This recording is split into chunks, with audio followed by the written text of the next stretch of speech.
Hello guys, আসসালামু আলাইকুম।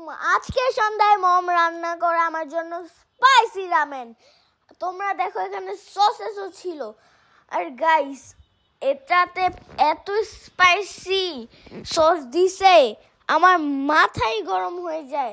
না খেলেও মম বক বক করবে। কি আর বলবো, আমার দুঃখের বিষয়। তোমরাই দেখো, আমাকে টিভিতেও দেখতে দিচ্ছিল না, টিভির সামনে এসে দাঁড়িয়েছিল। কি আর বলবো গাইস, আমার দুঃখের বিষয়। আমার জুস খেয়ে মাথাটা একটু ঠান্ডা হয়। আমার জিভ একদম জ্বলছিল গাইস, এত জ্বলছিল আমার তো ঠান্ডা পানি মুখে ধরে রাখতে হয়েছিল। তারপর এখানে একটা ছবি আছে, তোমরা দেখো। আমার মা কিন্তু আমার কাছে পুরোই একটা প্রিন্সেস, পৃথিবীর সব থেকে সুন্দর মেয়ে আমার কাছে।